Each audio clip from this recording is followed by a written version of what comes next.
He raps that his mother had told him to leave Quick dead for speaking on her. Also, other NBA members would participate in the dissing, like NBA Big B, who in several songs dissed someone fat who died, clearly referencing Quick, even including a cover art of himself literally smoking on Quick, while also rapping in the song that if there's money on someone's head, he promises to get the job done, strongly implying that he had something to do with Quick's death. Interestingly, this murder being November the 26th, 2018, about a week after fellow blood rapper 6ix9ine from New York would end up getting indicted by federal prosecutors for his role as a shot caller in the 9 Trey Bloods. Funnily enough, many people on Reddit at the time would speculate that the feds would likely soon be looking into NBA YoungBoy too, and speculating that there were 2 known murders and perhaps more unknown ones at this point in time. But despite the rumors and lyrics that seemed to tie the hit to infamous NBA member Big B, rumors would circulate on Reddit that the real killer was a lesser known affiliate of NBA known as Duty Black, a friend of YoungBoy's who was also a rapper himself. Some have suggested that the two might have actually carried out the hit together. YouTuber 3J Knows the Truth would claim to have been told by those in the know that these were the hitters and that Big B was the one who took the shot.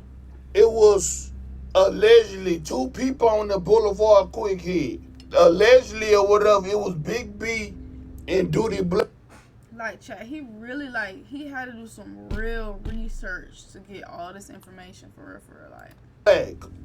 Big B shot or whatever. Boulevard Quick was walking outside, and when he made it to the parking lot, that's when he seen Big B. Quick tried to run. Boulevard Quick tried to run back in the house, and they hit him or whatever. They hit him 2 times in the head. Big B and Duty Black killed Boulevard Quick. That's what somebody close to the situation DM'd me and told me. When Duty Black died, everybody started posting Boulevard Quick. When NBA Big B got shot, everybody started posting Boulevard Quick. YoungBoy would post a picture on FaceTime with Duty Black, and it's rumored that this was only a short time before the murder of Quick. Unfortunately, Duty Black, real name Darian Carter, was gunned down in his car in North Foster Drive in Baton Rouge on June the 11th, 2021, and the police were unable to identify any suspects, with many believing that TBG member Fredo Bang posting a picture with Boulevard Quick right after the murder of Duty Black was confirmation that he was the one responsible. Rumors have since spread that this was a paid hit as retaliation for Boulevard Quick's murder. YoungBoy would pay tribute on the leaked 2021 song Northside Legend, calling Duty that very thing and saying RIP.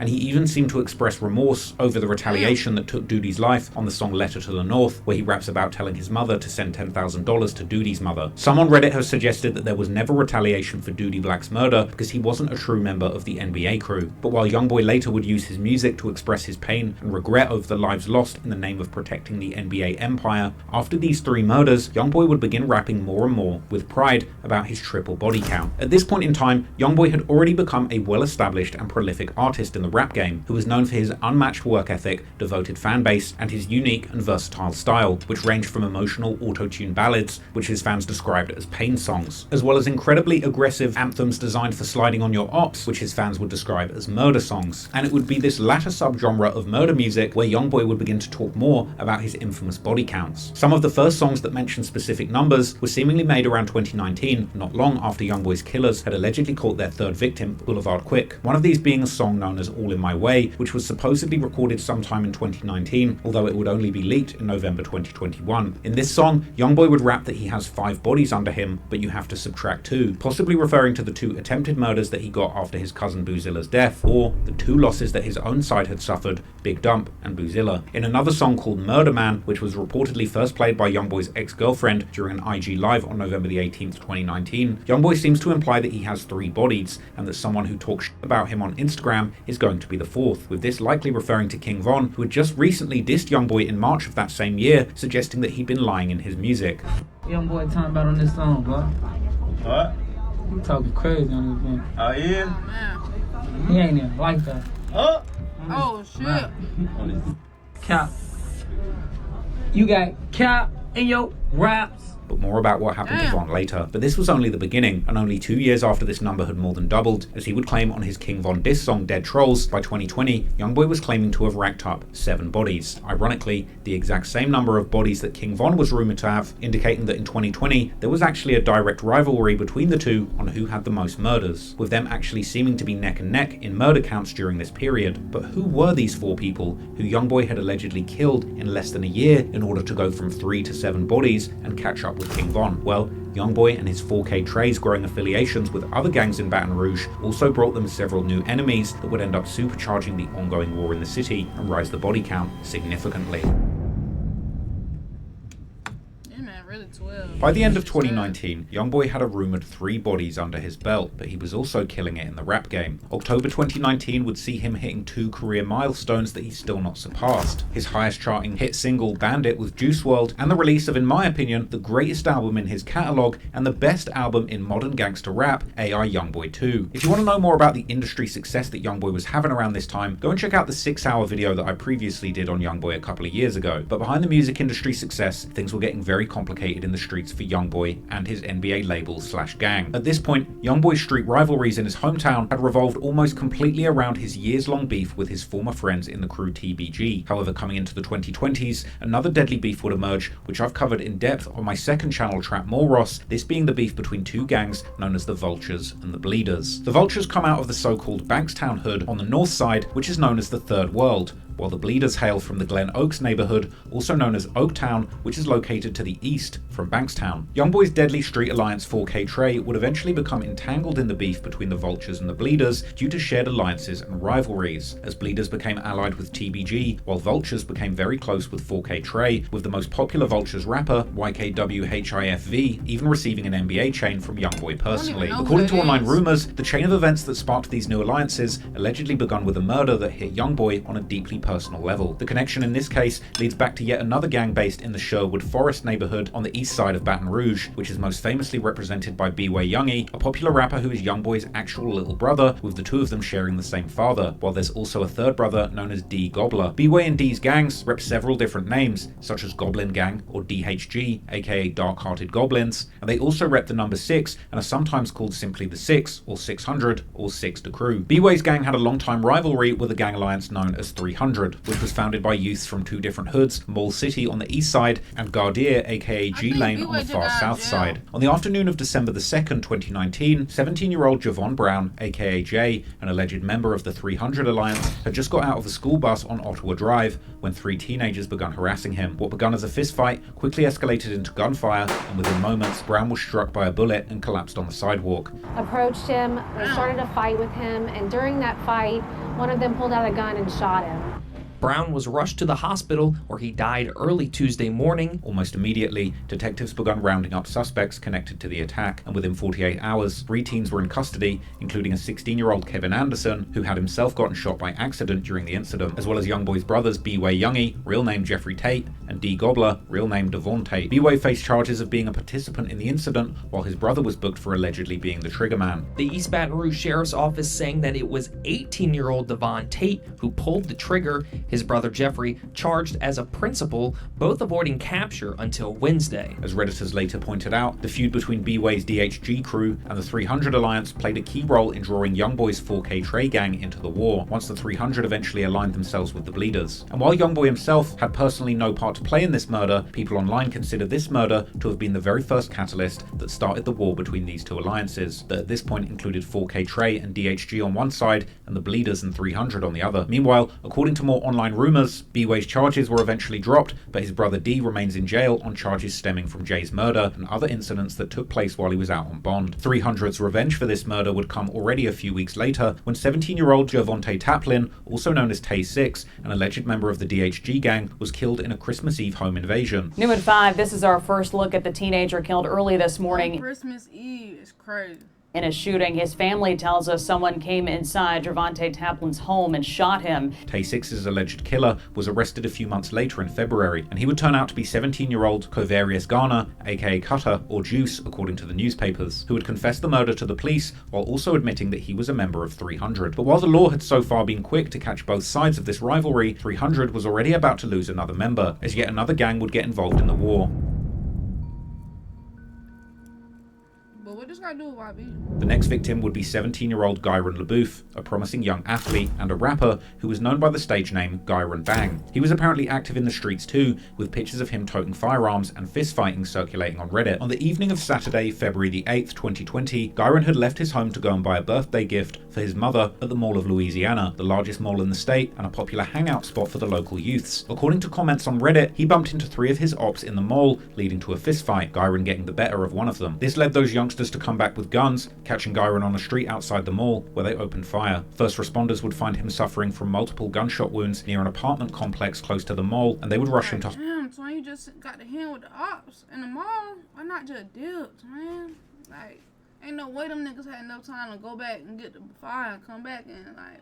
That's insane. Hospital, where he would later pass away from his injuries. According to local news, Gyron's friend later told investigators that the two had indeed gotten into an altercation with a group of teenagers inside the mall. Later, as they left and headed towards a nearby trampoline park, they would run into the same group again, and after a brief exchange of words, that's when one of the teens pulled the gun and shot Gyron. But what the news didn't mention was that Gyron wasn't just an aspiring rapper, but also an alleged member of the 300 Alliance, who could be seen in his music videos, repping the gang while toting massive guns. Less than a week later, the local news would report how Gyron's alleged killers were captured, these being 3 teenagers who the police had tracked immediately after the shooting. 14-year-old Bradley Payne, 15-year-old Iman Street, and 16-year-old Frederick Tate, all facing second-degree murder charges linked to the shooting death of Gyron LaBouffe. These teens would all allegedly be affiliated with gangs that were 300's rivals. But most interestingly, one of them would turn out to be a youngster named Bradley Payne, who is now better known as the rapper 38 Young'un. He hails from the very same area where YoungBoy himself grew up, around the 38th Street on the north side, and repping a gang known as the Northside Rangers, or NSR, which according to some Redditors is part of YoungBoy's 4K Trey Alliance. And 38 Young'un himself is seemingly very well connected to people close to YoungBoy, even having made a song together with one of NBA's main members, Ben 10. Following Gyron's death, particularly many members of DHG, the gang that was repped by YoungBoy's brothers B-Way and D, would diss Gyron mercilessly on social media due to their own beef with 300. Just live, man. Damn, that nigga wanted to join 6 and yeah.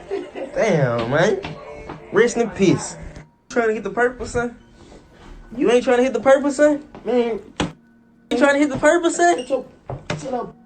I bet. Well, we're gonna roll you up in that purple then, son. Straight up. B-Way himself would also seemingly participate in the dissing, like in his April 2021 song Goblin Gang, where he raps how he's never going broke again, adding that ish dead, just like Bang, which appears to be a targeted diss towards Gyron based on his rap name, Gyron Bang. Also, 38 Young'un himself has seemingly dissed Gyron in his music too, like in a song and music video that's since been deleted, where he raps how he smokes such strong weed that it makes him see J, B, and C, with J seemingly being a reference to J, aka Javon Brown, while B refers to Gyron Bang. C, on the other hand, nigga could still be playing sports and still get hit with that 5-twin. Don't matter if you like, nowadays that shit don't matter. Like, y'all don't be seeing like niggas who be playing sports still get hit up. You know what I mean? It's just, you gotta just stay out the way and goddamn, I don't know. Give me chat. It should just refers to yet another dead 300 member called Chris, real name Christopher Fields. Fucking life, bro. You know, it's the environment, bro. Fields, who was allegedly killed by his own friend. The 2 other suspects in the murder of Gyron, Iman Street, aka Mond, and Freddie Tate, aka Tay Huncho, would later be convicted in the case, with Tate pleading guilty in 2022 after having the charges reduced, while Street also eventually pled guilty to reduced charges in 2024, still facing up to 30 years in prison. 38 Young'un's charges, on the other hand, were seemingly dropped, but he would be back in the news in 2023 when he and others were charged with allegedly committing crimes as part of a gang, known according to the local news as Never Broke Again Northside Rangers, this name obviously suggesting that the crew had branched off the original NBA crew around the 38th Street that was led by YoungBoy, with all this showing that if anything, 38 Young'un's ties to YoungBoy and NBA and his 4K Trey crews had only grown stronger. Members of a Baton Rouge street gang were formally charged. Bradley Payne, Jermonte Clark, Twain Bridgewater, and 3 juveniles were accused of being part of the NBA Northside Rangers. A grand jury indicted the 6 teens on charges within the criminal street gang statute in an effort to make the charges stick. On Reddit, some users have claimed that Gyron's murder ended up escalating the city's gang war significantly. And while it's not clear whether that's true or not, the killing in the city would certainly reach its peak during the early 2020s. But while these younger, YoungBoy-sanctioned NBA crash-outs were stoking these new deadly beefs, the 6th murder that occurred under YoungBoy's watch was much more personal. The sixth body traces back to YoungBoy's early childhood, when his best friend Lil Dave, real name David Cobb, was shot and killed at just age 16 during a so-called Rest in Peace picnic held in honor of another slain youth in 2010. Lil Dave's killer was never caught, and according to police, the murder investigation was particularly hindered by the community's unwillingness to cooperate with them. YoungBoy would continue to honor Lil Dave's memory in his music, but he would also rap about his desire for revenge, like in his 2015 track Homicide, where he promised that once they catch the person that killed Lil Dave, he will die, and in the 2016 track R.I.P. Lil Dave, where he promised revenge for what was done to Lil Dave. However, there would be a drastic shift in the way that YoungBoy rapped about Lil Dave 2 months into 2020. In his unreleased 2020 track, Hold 13, YoungBoy raps that they killed Lil Dave when he was 12, but once he made 20, he knocked the killer's face off. The line made 20 could be seen as a reference to either YoungBoy reaching the age of 20, or perhaps racking up a net worth of $20 million by this point, or possibly even paying $20,000 to avenge Lil Dave. He would also expand on... I don't even know. It's just like he's trying to figure out what he means. This in his other songs, like rapping in his 2024 track Missing Everything that he had a flunky pop the person that killed Lil Dave, while in a leaked song called Yesterday, he raps how his life is not anything like it was in the old days because he doesn't need to get revenge for Lil Dave's death anymore. On another leaked song titled Fighting Demons, YoungBoy would rap how he woke up one morning and heard that somebody had caught the boy that killed Lil Dave, and described frantically calling Ben 10 for an update on the situation and being disappointed to find out they didn't hit him in the head with more than one bullet. Online rumors would eventually connect these lyrics to a shooting that took place on March 1st, 2020. That night at around 7:40 p.m, 28-year-old Lewis Cryer was standing outside on the 6700 block of Cambridge Street when a car rolled past and someone opened fire. Cryer was hit multiple times and rushed to the hospital, where he would later die of his injuries. Well, police are trying to get to the bottom of a drive-by shooting in Baton Rouge. Someone shot Lewis Cryer on Cambridge Street Sunday evening. That's just north of Airline Highway. In the streets of Baton Rouge, Louis Cryer went by the nickname Scooter, and allegedly he belonged to a gang known as the Young Goons, or YGs, who were the previous generation from the Bankstown hood before the Vultures got started. This gang was indeed long rumored to have been responsible for the murder of Lil Dave, with Reddit rumors even pointing to a specific 4K Trey member known as NBA Q, aka Lil Q, as being the person who avenged Lil Dave for YoungBoy. He would be someone that YoungBoy would shout out several times in his songs for being a shooter, apparently part of a deadly duo with another 4K Trey member called Big E, aka Chopper Boy, with one post circulating on Reddit claiming that Q has 3 bodies while Chopper Boy has just one, and one infamous 2017 YoungBoy lyric would describe the duo carrying out a hit for him, saying that they run down their ops with a special delivery from YoungBoy. However, officially, the case of Scooter's murder remains unsolved, but all of these lyrics paint a vivid picture of this murder just being another part of YoungBoy's reputation as the infamous murder man of Baton Rouge, and Reddit commenters are convinced that YoungBoy was directly responsible for calling this hit, with lyrics from the leaked song Hurt Somebody,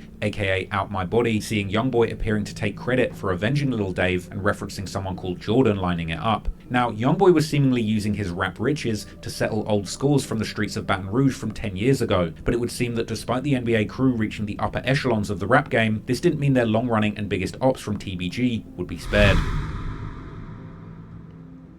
During 2019 and 2020, the beef between NBA and TBG would reach deadly. Like, this dude got all the little niggas and shit involved in this video and all, like, this nigga going step by step for real, like, what the fuck? New heights. On songs, YoungBoy kept throwing shade at his old friends, like in the song Free D-Dog, released in April 2019, where he seems to imply that TBG used to run Baton Rouge, but now they can't claim that anymore, while proudly bragging how he had been getting so many people killed that he had made the whole city of Baton Rouge mad at him for putting so many big bags on people's heads. Unsurprisingly, TBG wasn't about to let this kind of disrespect go unpunished. The following month in May, YoungBoy was booked to perform at Rolling Loud, the biggest rap festival series in the country, where his name would be found on the 4th row of Sunday's performers. It's hard to imagine YoungBoy being so low on the billing now in 2025 when he's selling out stadiums back to back, but at this time in his career, he was still just a young and hungry rising star. And the festival taking place that year in Miami was stacked with other rap stars, many of these being the rap game's biggest artists at the time, descending on Florida to perform, including the likes of Lil Durk, Lil Wayne, 21 Savage, Kodak Black, and Chief Keef. Funnily enough, one of the other artists who was there was Young Thug, the very same person who, according to some rumors, had actually blessed YoungBoy's 4K Trey gang into the official Money Murder Blood Gang umbrella. Early Friday morning, as YoungBoy was allegedly out partying with Young Thug, a shooting would take place on an interstate highway. TMZ would break the story, reporting how the target of the shooting had been Young Thug, but other outlets like the Miami Herald would later report how YoungBoy had also been present. A couple months later, in June 20... NBA YoungBoy documentary would be tough, though.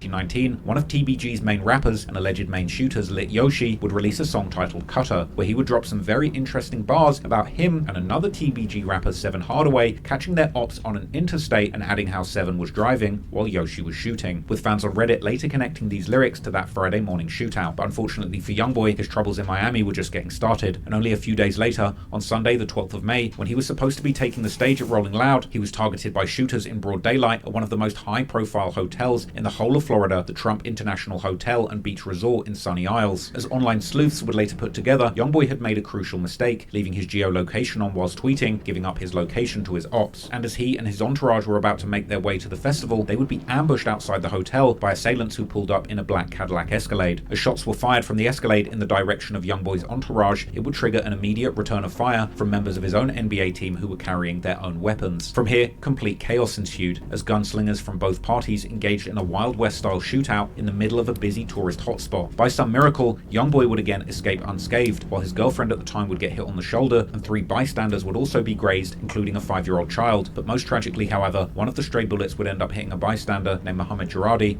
who would pass away from his injuries. After the shootout was over, and before the police and the news media would take over the crime scene, YoungBoy would somehow manage to flee the scene and still make it to his performance at Rolling Loud, before he was ultimately hunted down by the police and arrested for violating his probation for allegedly taking part in the return of fire. When it came to the actual assailants, on the other hand, the Miami police were quick to make the connection that they were likely YoungBoy's rivals from his home state of Louisiana, but their exact identities and motives would remain unknown for some time, although the online sleuths were quick to notice how Lit Yoshi had been posting himself on social media sliding around Miami, armed with the exact weaponry that the police would later connect to the shooters. Coming into 2020, the war would... don't even give a fuck, like, it's like too much shit is being posted on social media, bruh. That's why they keep putting, like... continue back in Baton Rouge, where on the 22nd of March 2020, a shooting would occur at the family home of 37-year-old NBA affiliate named Travis Parker, known in the streets as T-Baby. T-Baby was shot and killed, while a 62-year-old woman believed to be his mother would be wounded, but survived. In the aftermath of the shooting, fans would notice that TBG rapper Fredo Bang appeared to be trolling 4K Trey member YMM Captain by liking his tribute post to T-Baby, possibly hinting at TBG's involvement in the murder. Just like after Dump's killing, when Boulevard Quick was gunned down only months later, in what many saw as retaliation, the revenge was about to come again, only this time it would only take 1 week. On Sunday the 29th of March 2020, a 36-year-old man was found shot to death in front of a Food Mart and gas station on the north side of Baton Rouge. Police would later identify the man as Jason Nixon, a well-known TBG affiliate better known by his nickname Dutch, who had often been seen alongside TBG artists like Fredo Bang, Lit Yoshi, and Boulevard Sleepy. Dutch was also apparently known in the streets of Baton Rouge as a certified stepper who had been putting work in for likely a couple of decades at this point. TBG members would post numerous tributes to Dutch on social media, while NBA and 4K Trey affiliates were exhilarated, with BBG Baby Joe immediately posting a story on Instagram with a caption saying how he knew that TBG were hurting, together with a foot emoji implying that 4K Trey had stepped on them, while Ben 10 would later rejoice during an Instagram live, pointing out how TBG now had 3 dead members who they can't get back. Hey, what fan? Your brother dead. 3 on dead, how 3? They can't get him back. Yeah, shit. What you say?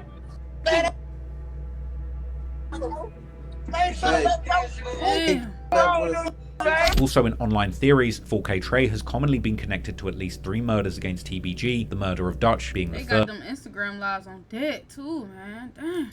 YoungBoy himself would also make a similar reference in a song called 4K Trey 3-Style, which was officially released in 2022, but the actual recording time is somewhat unclear, with some sources claiming the song was actually recorded all the way back in 2019. But in the song, YoungBoy raps how his TBG ops were repping off of one body that they caught from NBA, being Big Dump, whereas YoungBoy's gang had killed 3 of their homies, G-Money, Boulevard Quick, and TBG Dutch. The most interesting lyrics from YoungBoy, however, would be on the song Trapped Out, which would be officially released on the 2025 compilation album More Leaks, but the song itself is likely much older. On this track, YoungBoy first appears to reference the shooting in Miami, saying how they shot his whole car up before an infamous NBA member named Baba would step in. Baba, according to the wildest online rumors, is an actual contract killer with a rumored 10+ bodies. And according to these lyrics, he's the one who shot back and got the enemy off of YoungBoy in the shootout at the Trump Hotel. Baba, real name Osama Eugene Manuel, and YoungBoy would indeed both be later charged in relation to the shooting by Mohammed Jaradi's family in a civil court, which actually named Baba Osama as YoungBoy's official security guard. hard. But after these lyrics, YoungBoy then continues rapping how people must have also heard about someone who got killed while pumping gas, saying how he pointed him out and got him out, which could in fact be seen to be yet another reference to Dutch, the implication being that Dutch was in fact killed at a gas station as retaliation for that Miami shooting. In online rumors, certain specific 4K Trey members have even been connected to the murder, like Herm from NBA and Chine from the Vultures, with some Baton Rouge drillologists even making dedicated posts labeling Herm as the killer of Dutch. Both Herm and Chine have also participated in dissing Dutch personally following his death, with Herm rapping in his 2022 song Puff Puff how people say that he's a killer and how someone was acting like it was smoke until Herm and his partners rolled him up. Herm then making a devilish play on words by saying that he's now smoking a big Dutch, a double entendre referring to both the Dutch Master's blunt raps and TBG Dutch himself. Chine, on the other hand, would make several social media posts dissing Dutch, in one Instagram story making his own version of the lyrics of Lil Durk's song Should've Ducked,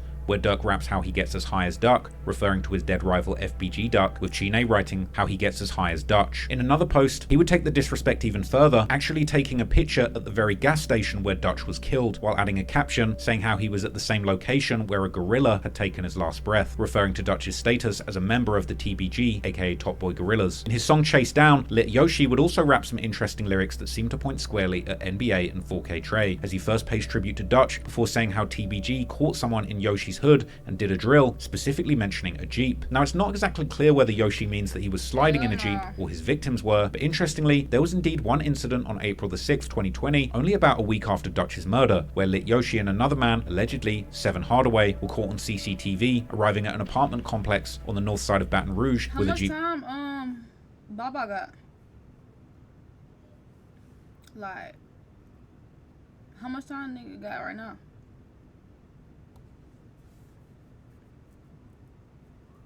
Like, how much he got left type shit.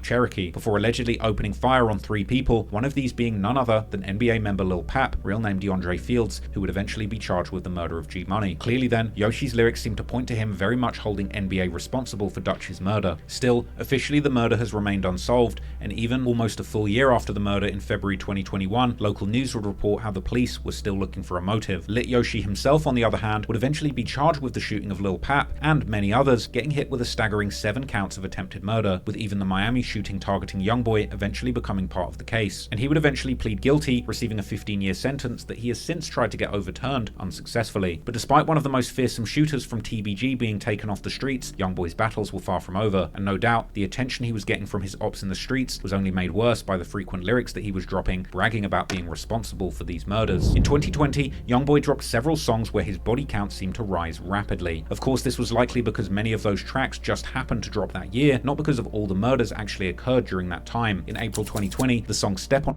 was released, together with a music video to promote YoungBoy's 38 Baby 2 mixtape that dropped later that month. In the song, YoungBoy claimed to now have 4 bodies, which based on our list so far, could be referring to any combination of them depending on when this song was recorded. Then, in September 2020, YoungBoy dropped the song Big Bankroll as part of his Top album. However, according to Genius, this song was get sentenced? Like, he ain't got no...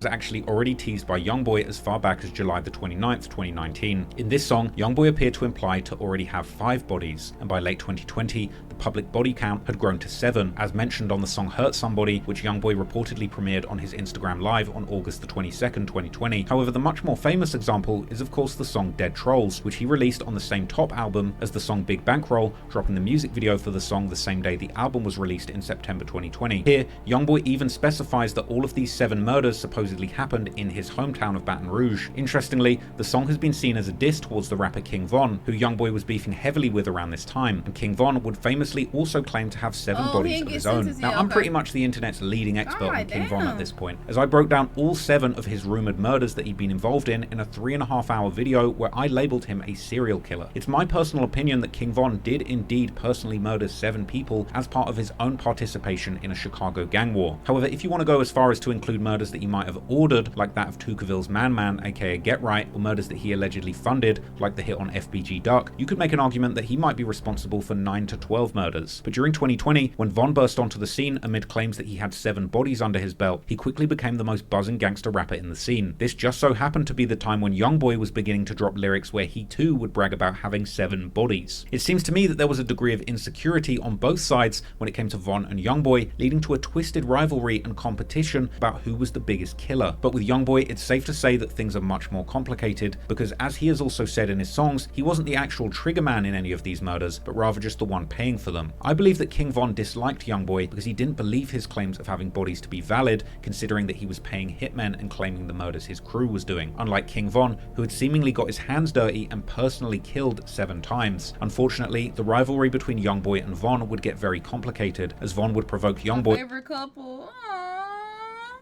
They're not together no more though. By taking photos with the mother of his child, Jania. Interestingly, after this, one of YoungBoy's most feared enforcers, NBA Ben 10, would actually promise to kill Von for what Jania like this did with him, but ultimately that wouldn't even be necessary, as unfortunately King Von underestimated the situation when he attempted to embarrass YoungBoy by beating up his artist, Savannah rapper Quando Rondo, who had signed to the NBA label. As the story goes, Quando was being protected that night by Lil Tim, a notorious shooter in his own right with rumored bodies of his own in his home city of Savannah, Georgia. Lil Tim ended up shooting Von dead that night, protecting Quando Rondo's safety and arguably YoungBoy's reputation. But for the purposes of this video, we're not going to count King Von's killing as a body on YoungBoy's tally. YoungBoy has certainly taken a liking to Lil Tim as a result of this though, seemingly bringing him on the Massa tour and using him as frontline protection after seeing him prove himself on Von. But even brushing aside taking out Chicago's most feared killer and adding yet another certified killer to his own entourage, unfortunately for YoungBoy's enemies, his contract business would seemingly continue like clockwork, because within 2 years of King Von's death, the number of bodies that he claimed responsibility for had almost doubled, rising to a staggering 12 bodies by 2022. The year that this song dropped, where he claimed to have 12 bodies, was an incredibly violent year, where an insane total of 6 of YoungBoy's enemies would all end up losing their lives back to back.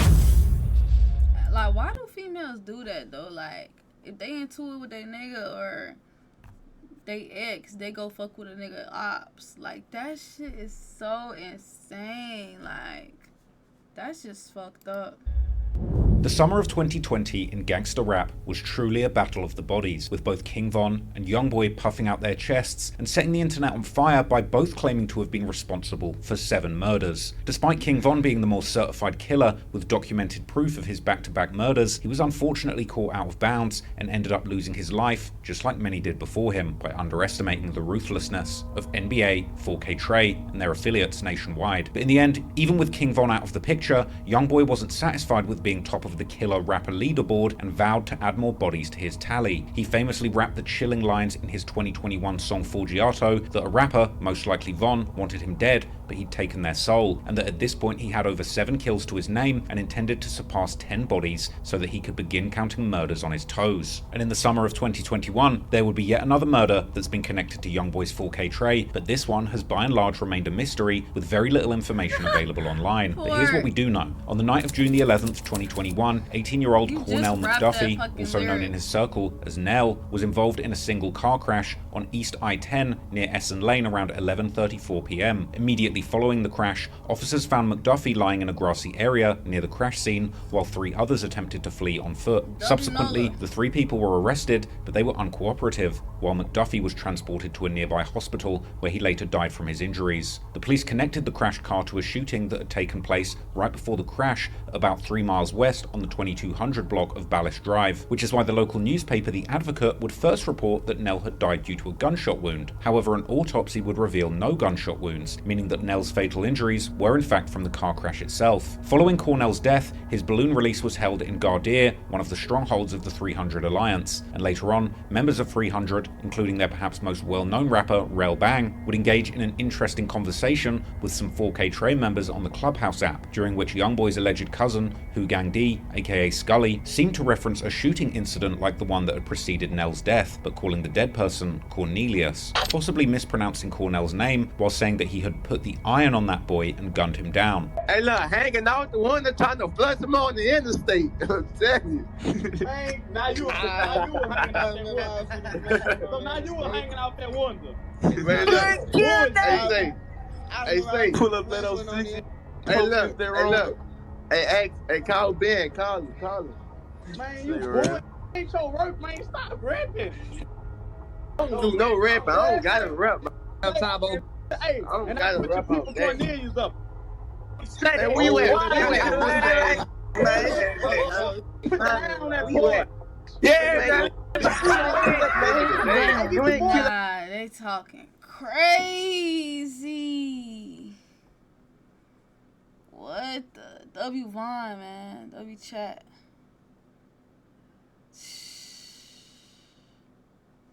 They be talking crazy like these folks just. Hey, man. You ain't kill that man. You hit that man in his leg. Gun them down. Hit him with that flash. hit him with that coat. Get him in the leg for dancing around this. Man, this for real, man. Hey, say Come on, man. Hey, Lynn, man. Hey, say that. Thought he was spinning there, chasing them down. Now he in the grave. Hey, Shay, y'all be going to the most Man, this shit so fucking 12, but what the fuck? Like, I think this Clubhouse, ain't it?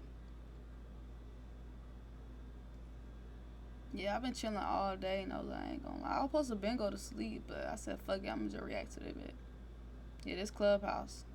Boy, like, put the people up. Yeah, man, put the iron on the plate like a blind. Yeah! Boy, let's go. Yeah, where you at? Where you at? Where you at? Because of this, even Redditors would claim D to be the killer of Cornelius, although it seems that in reality, whether D had been part of the shooting incident that preceded Nell's death, the real cause of his death was the car crash. Who Gang D's nickname Scully is something he seems incredibly proud of, and during interviews he's inferred that he earned this nickname through either shooting someone in the skull or catching a skull via a shooting. The nickname Scully. From that first answer, from this tattoo, I'm just saying it like that. The gun, shooting the skull. Yeah. It's good. Perhaps he's referring to a different murder, or maybe he's false claiming the murder of Cornell, but arguably, if shooting the car up caused the death directly, then you could argue it's legitimate for him to claim responsibility for the murder. But what we do know is that Scully had discussed numerous incidents where he was shot and almost lost his life, as he proudly states that at least one person who shot him is indeed dead. That situation when you got shot in the face, that was the craziest that you... That did. He ain't coming back. It's the new bonnet, man. For Anna.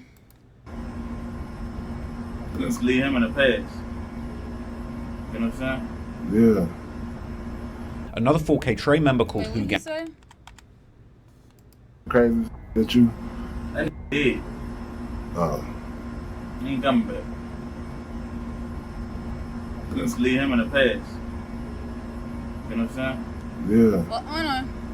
Another 4K Trey member called Who Gang Taylife, or Tayski, whose name will become very familiar as this video progresses, also rapped in his 2024 song Blockbender, featuring the young 4K Trey affiliate 38 Young'un, how someone had tried to follow them on the interstate, so they shot them with a Draco, seemingly describing the events that preceded the death of Nell. Ultimately, before the year would come to an end, the 4K Trey shooters would allegedly catch one more body, this being yet another occasion where the motive for the murder went years back, proving that when it comes to NBA 4K Trey, Get Back really has no expiry date.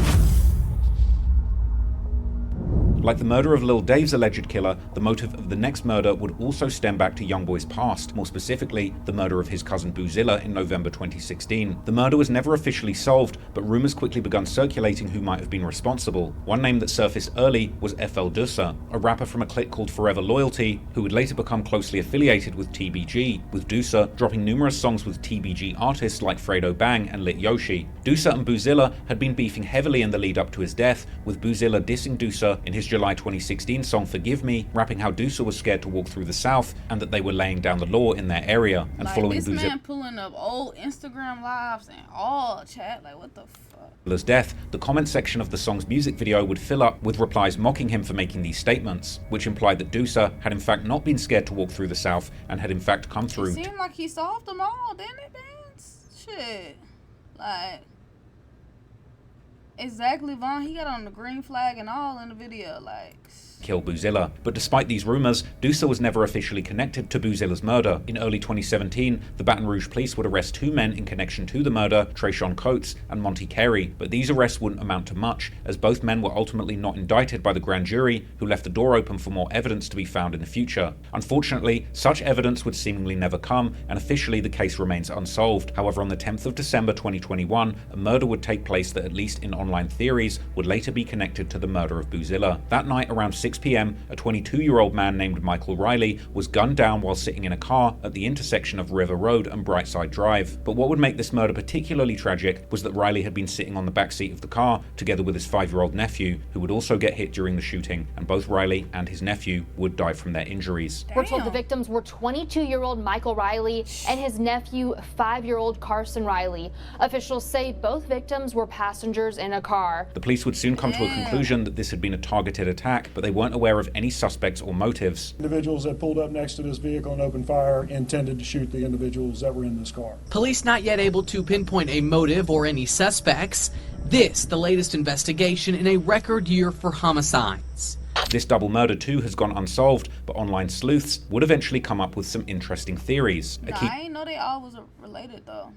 The role in these theories points to yet another 4K Trey affiliate called BB4L Nolan, a son of a legendary underground rapper from Baton Rouge called Percy Keith, and allegedly a nephew of none other than the rapper Kevin Gates. Nolan had been making a career as a rapper since about 2019, when he was released from juvie at just 14 years old, but it was his 2022 song, Come Here, that would pique the interest of online sleuths as he rapped some truly wild lyrics about catching someone in traffic before adding how it's F that little boy too. The streets would talk, and eventually rumors begun spreading online that these lyrics were Nolan talking about the murder that was Get Back for Buzilla, and given how detailed these lyrics were, it was only a matter of time before they were connected to the double murder of Michael Riley, who was also known by his nickname Smiz, as well as the death of his nephew. But the most shocking thing is that YoungBoy himself would allegedly mention and confirm these murders in songs that released over the next year. The first example came only 2 months later in the track Neighborhood Superstar from his joint album with DaBaby titled Better Than You. In this song, YoungBoy would brag about turning the beats of his music into homicides and ending his second verse outright saying that he left 9 bodies in his town. However, the hit on Smiz that took the life of his 5-year-old nephew would seemingly be directly referenced much later in his December 2022 song titled This Not a Song, This For My Supporters, where YoungBoy updates his body count to 12 before adding how there's also 1 child dead, who YoungBoy seemingly isn't including in his overall body count, this child allegedly being the nephew of Riley. With YoungBoy then adding how he said to stop the violence, almost as if implying that his body count is not something he wants to brag about, but rather just the unfortunate reality of the situation that his gangster rap career had placed him in. This song appeared to echo a broader message that YoungBoy had been pushing in late 2022. Around the same time, in November, he even posted a somewhat strange video on social media, grinning from ear to ear while repeatedly urging his followers to stop the violence, which some people took as a serious plea, while others thought that YoungBoy was simply trolling. Hey, stop the violence. Hey, look at me. I could promise you it's a bigger side of life. Stop the violence.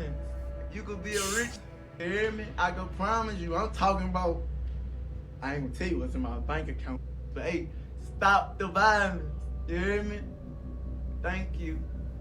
The song, This Not a Song, This For My Supporters, as a whole is one of the strangest songs in YoungBoy's discography, consisting of over 8 minutes of YoungBoy's rapping and talking that often sounds like a pure stream of consciousness, as YoungBoy then continues the lyrics by implying that he doesn't actually want to beef with his ops and hurt them, before seemingly giving his quick analysis of violence in Baton Rouge, connecting it to the city's crippling poverty. He then asks for forgiveness from God, saying how he misled some people, perhaps referring to both his fans who might be influenced by his popular murder music and his young shooters back in Baton Rouge that had been killing people in the name of his 4K Trey gang, such as BB4L Nolan, who would end up catching an unrelated murder charge in the summer of 2025. The fans weren't necessarily buying the stop the violence message though, suggesting that this was really just a self-centered effort to shake off attention from 3-letter agencies like the FBI and ATF that might have been looking into these bodies, while one local member would even note how YB was too up on the scoreboard to now be preaching about peace. But whether YoungBoy was being serious or not, his message was likely influenced by the events of 2022, when the violence around 4K Trey would surge into overdrive, starting with the beef between 2 gangs mentioned earlier, the Vultures and the Bleeders, who had already gotten into a war in 2021 that ended up claiming a staggering number of people in less than 1 year, eventually also drawing in YoungBoy's 4K Trey, causing a gruesome double murder in early 2022 that would shock the entire city.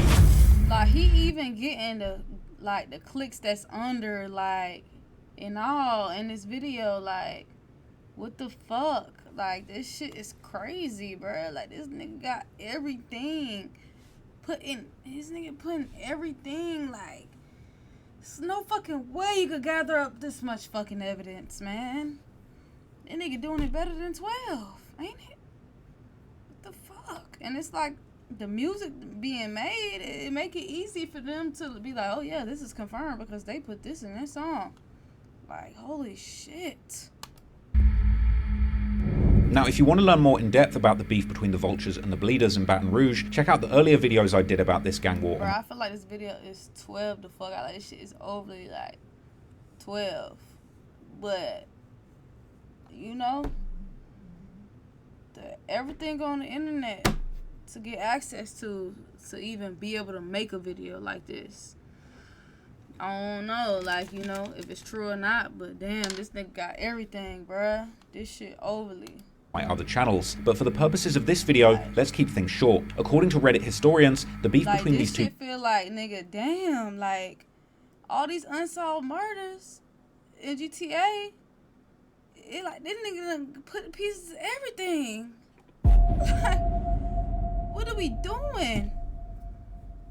Is this dude really, like, do he feel safe outside like the dude who created this video? This ain't even trending, but he goes 600K in 11 days. Hey. But I'm wondering if this dude who made this video fear for his life. Because you know how sometimes some pages, like, WMelt, some pages, they don't have no face. This dude's showing his face. Like, some pages, it just be voice. It don't never show who it is. But this dude, he's showing who he is. Like, he meat riding YB. Oh my gosh. Bro, Mel, are you good, bro? Like, for real, like, are you good mentally and physically? 'Cause I seen the clip, twin. You feel me? When you got in the accident. Like, I ain't even trying to, like, you feel me? But I'm just trying to make sure you good, twin.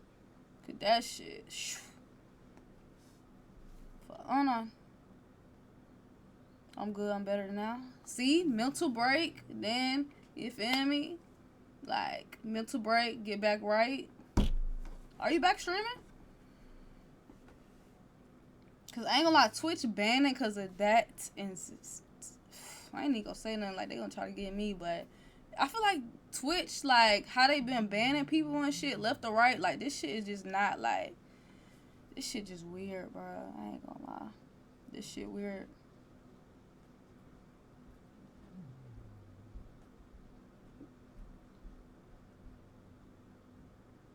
Tomorrow you back? Okay, for sure. Damn. BbyLon and say he offered. Damn. Yeah, I'm in Atlanta, twin. For Unknown. two gangs was a result of the Bleeders affiliating with gangs that the Vultures were already beefing with. One of these gangs is known as SOG, or Sleep or Grind, from Sherwood. Like, I don't even know all these damn cliques. Like, I ain't even know all these cliques under goddamn YB and Fredo them. Like, I know Bleeders, and I heard of Vultures. All these other, like, I know BBG for sure, but I ain't know about all this other shit, chat. Like, he really putting everything together, and this sad. That the Vultures were already beefing with. One of these gangs is known as SOG, or Sleep or Grind, from Sherwood.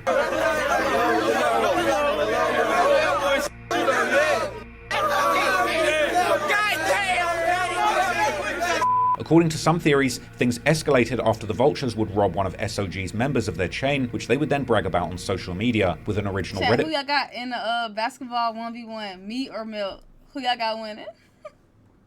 Be real now, bro. Be real. I ain't gonna lie, I don't know how he hoop. Mel, are you like a hooper or no? Like, not like a hooper, but like, do you know how to play basketball? Mel ass? Damn, he ass? I ain't even gonna waste my time then. No. Oh, they say he ass. Damn. I got myself winning off the get-go, but hey.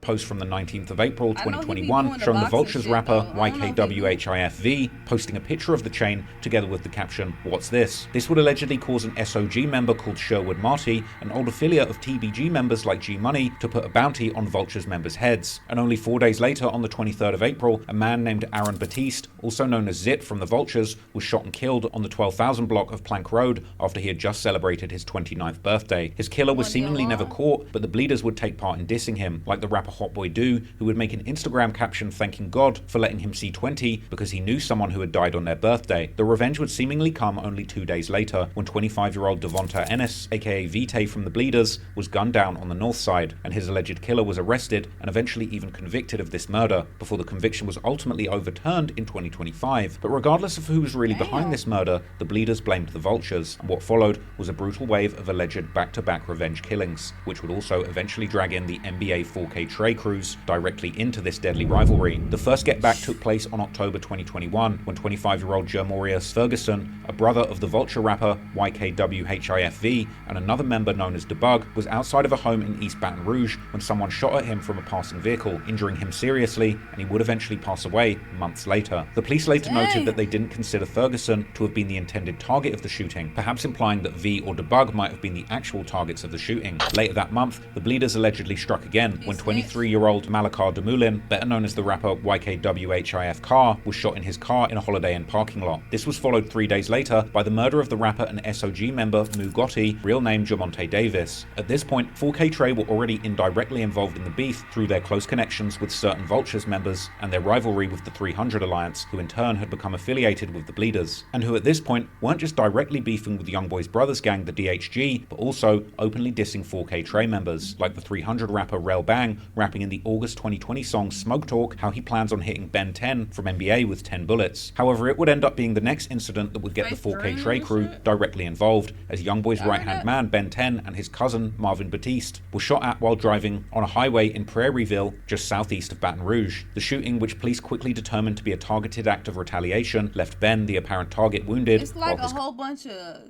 clicks under some clicks, bro. Like clicks related to the, I don't know. It's like it all fall under one, bro.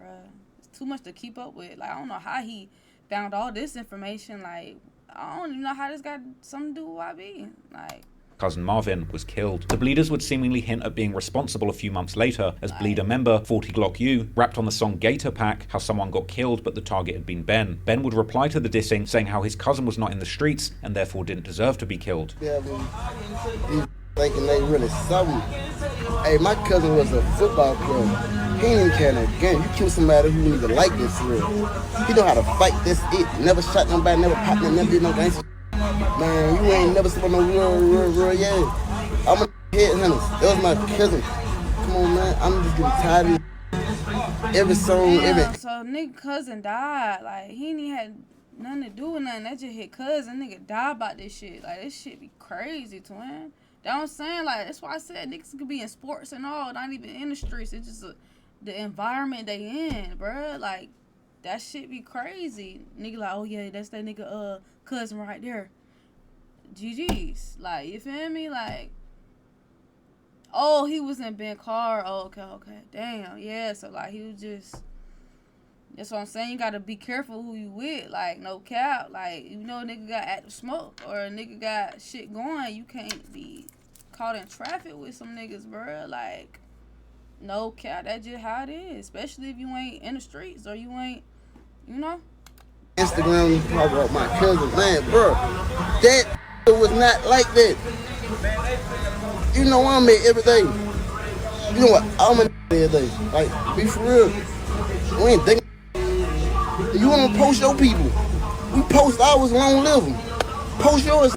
Still, later in December, another alleged cousin of Ben 10, 25-year-old Darius Joseph, also known as Jug the Ghost from the Vultures, was seemingly killed. Now, there are no news reports about his murder, but on the day of his death, there was a drive-by shooting that reportedly killed one and injured two, one of those possibly being Jug, who then died later that night, while the person who was immediately reported dead was 62-year-old Walter White, who according to the news reports was not the intended target. For Ben 10, Jug's death was seemingly the final straw. In his 2023 song Make 'Em Step, Ben 10 rapped how he had been spending his money on cars and dropping bags for Jug, seemingly implying that he had put money on people's heads to avenge Jug's death. During the funeral for Jug, on the other hand, one Vultures member would say to the camera how they're going 5 for 5, adding how 1 was down and 4 was hiding. That 1 perhaps referring to the dead Bleeders member Vitae, while the 4 remaining Bleeders members who the Vultures were targeting would soon become clear. Still, in December 2021, Ben 10 would get into a heated argument on Clubhouse with the Bleeders' most popular rapper, 18-year-old True Bleeder, real name Dante Dorsey, during which True Bleeder would accuse Ben of being a fake gangster who hadn't shot or killed anyone. Gangsters, I'm like, you the hat. Who you ever shoot? I ain't kill nobody. Stop talking like that, then. Man, I'm a whole hoe. Talking like this would be crazy though on the media, bro. Cause it's like I know they know 12 listening to this shit. You can't talk like that, man. Only reason you can talk like that cause why I'm a hoe where I'm at though. I'm a hoe where I'm at though. Never did that. It don't matter. I'm a hoe. We know that already, bro. And they never did nothing but talk good as a. I'm saying. I've even shot one of his ops before. Not y'all kicking 10. That be them same niggas getting wolf from South. Who said not us kicking 10? Who said that? Go with them. Then in January 2022, the Bleeders released what was perhaps their most disrespectful song and music video yet, Pick Your Partner Up, a direct shot at the Vultures. In the song, True Bleeder's brother, co-bleeder, aka Oakboy Coco, would rap how he will switch the Vultures down to see if they can really fly, while another Bleeder rapper called Peasy would rap how they've been killing their ops ever since Vitae died, implying how they had indeed been behind many murders against the Vultures. But their luck was about to run out, and on the 25th of February, while True Bleeder, co-bleeder, and some of their friends were leaving the Mall of Louisiana after a shopping spree, they were ambushed by what seemed like a planned assassination crew, who arrived with two cars and situation at the mall, bro. Like, opened fire on the car of True Bleeder and the others, killing True Bleeder and his friend Cliff, real name Clifton Lindsay, on the scene, while injuring two others. And a gruesome video showing the aftermath of the hit was captured at the scene. Interestingly, after this truly shocking incident, it wasn't the Vultures who were doing most of the dissing, but rather none other than YoungBoy's 4K Trey crew personally. YoungBoy's brother BwyYoungie would post a story right after the incident saying LOL with a laughing emoji, and also seemingly trolling everyone by liking a tribute post made for Bleeder. Bwy had a very personal reason to hate True Bleeder, as he had allegedly been shot by him in the past. Ben 10, who had just been arguing with True Bleeder online a few months earlier, posted like, this seems, it don't got nothing to do with YB, but he just saying it got something to do with is linking with YB crew, like NBA/4K Trey. So how the fuck is this YB bodies is what he's saying in the title, like, when it's clearly something going on with the clicks under it, like, seem like, you know, allegedly. Feel me? It's like himself on Instagram listening to True Bleeder's music and filmed himself walking in that Mall of Louisiana while taunting how he can't go out like them other boys. And I go out like them other boys. 3 deep, you heard me? So I sent Nell through some shoes. He got like, no, I got Tay with me, cause I can't go out like them other boys. You heard me? Fat. Yeah, right. Thinking Instagram. What's that, gangster? Yeah, that's who I am. I am on location in that, man. Being in the mall. Yeah, I'm being 4K Trey members would also reference the incident in their music. NBA Big B rapped in the song I Go, featuring P. Youngin, how they caught their ops slipping and killed 2, but all of them should have died. Herm's entire verse on the song, Soul Snatcher with Big B, can also be seen as a reference to the killing of True Bleeder, as he raps how they got the drop up on them boys, and how the ops' friends had been crying on Instagram afterward, which seems to be a reference to the Bleeders rapper 5'4" Don Dada. Herm also rapped how it was all fun and games when their ops were claiming the murder of his friend, which could be a reference to Marvin or Jug. But then the tables turned, as Herm gave money to some young members to slide back, seemingly referencing the murder of True Bleeder and Cliff. Fans even speculated that YoungBoy himself was referencing True Bleeder's murder in the song 4K Trey Baby, where he first states how his crew are killing or zipping their ops in the gang war before describing sending 30 shots through somebody's car door. Not just describing exactly what happened, but also seemingly taking responsibility for sending this hit, while the music video for the song begins with a scene that seems to portray 4K Trey member Who Gang D giving YoungBoy's instructions to 2 masked up shooters, who then pull off a drive-by like the very one that killed True Bleeder. Then, in April 2022, a few months after the gruesome double murder, the Vulture member Debug, real name Demetrion Grimm, whose brother Gmo had allegedly been killed by the Bleeders, was arrested and charged with the murders of True Bleeder and Cliff. However, in a surprising turn of events, which echoed what had happened to Boozilla's killers, the police couldn't find enough evidence, and the grand jury declined to formally charge him for the shooting, and he would continue to live the good life, traveling the country with his brother YKWHIFV, who seemed like he was about to sign a deal with YoungBoy's NBA label. Meanwhile, on Reddit, the online sleuths would gather lists about all the people who had allegedly been on the True Bleeder hit. These allegedly including both Debug and his brother, the Vultures rapper V, the 4K Trey member Who Gang Tay Life, and 2 other Vultures members called 1012 and CJ, as well as another 4K Trey member called Oaktown J, also known by the menacing name He posting this on Reddit too, bro. Like, he getting a lot of stuff from Reddit for sure. Stone, who according to some Redditors actually plays one of the shooters in YoungBoy's 4K Trey Baby music video. But while the charges against Debug wouldn't stick, he too would eventually meet street justice, as he was killed in a 2024 triple shooting that we'll discuss more later. But meanwhile, after the murders of True Bleeder and Cliff, it would only take a few months for another body to drop, as 4K Trey's old rivals, the TMH gang, would end up losing another member. On the 28th of March 2022, at around 4 p.m, 20-year-old Frederick Harris, also known as TMH Free Throw, an alleged member of the Too Many Hitters gang who had been beefing with NBA and 4K Trey for years, was on Birch Street in the Northdale neighborhood when someone opened fire, hitting him multiple times. Free Throw would die at the scene, while the unknown shooter would flee the area. Thank you, Brian. We start this morning with breaking news from overnight.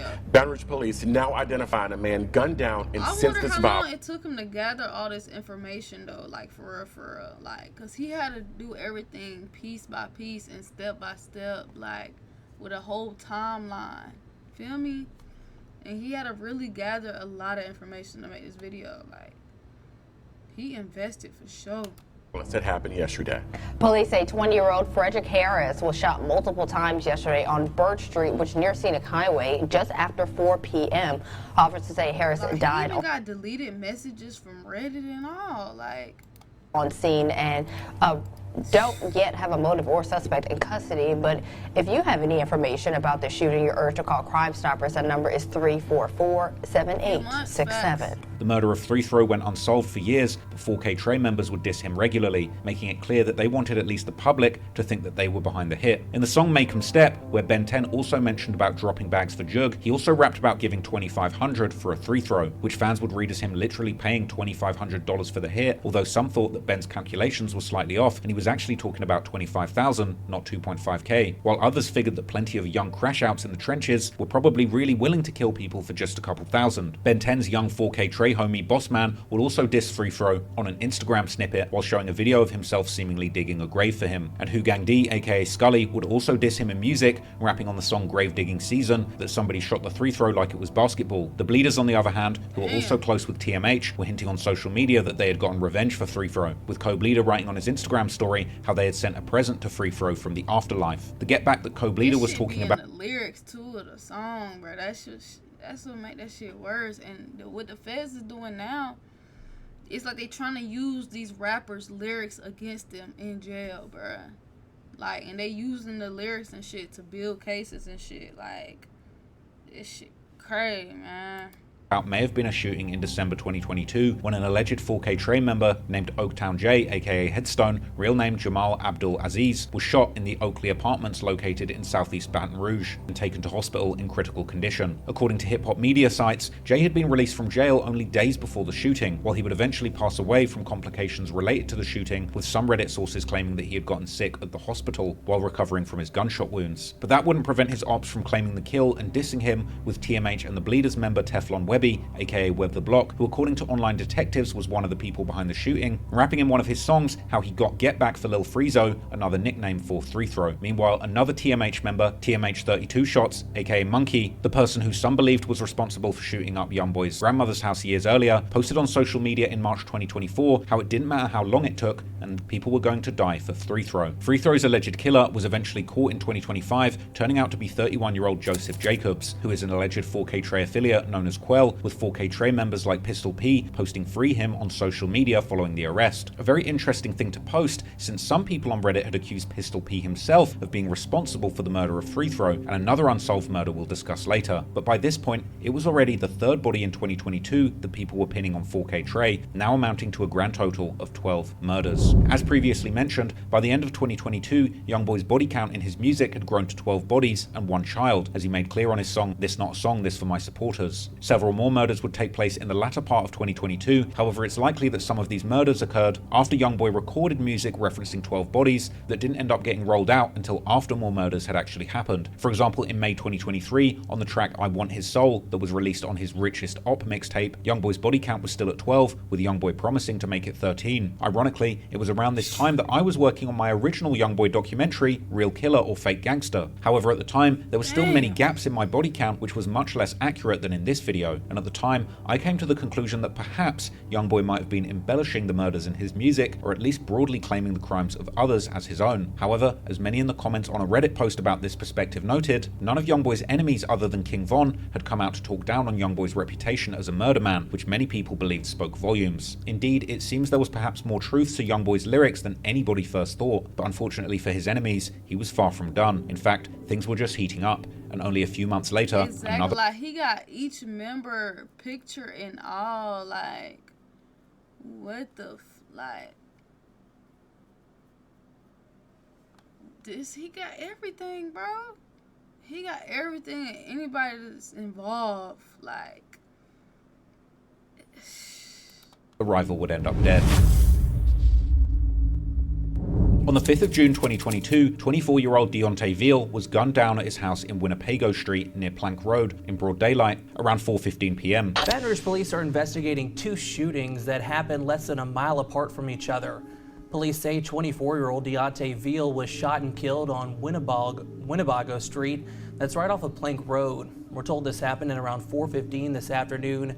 Veals died at the scene. In the streets, Veal was known as Didi Blanco, from a hood known as Darkside on the north side of Baton Rouge, but he was also close with a crew known as 60 Gang, both of these gangs being affiliated with the Bleeders. Didi's murder was one of 4 shootings that happened in that area within just 20 hours, but it's not clear if any of these incidents were related. Once again, 4K Trey members weren't holding back when it came to dissing their newest dead op, with Who Gang D immediately posting on his Instagram story a picture of him with Ben 10 and his cousin Marvin, together with the caption, "Go pick that dude up." In his December 2022 song Crash Out, D also rapped how he has Didi in his blunt. It's the fact of how quick they're going to social media too after like somebody passed away. It's like, damn, the quickness of how they going to social media is crazy, bruh.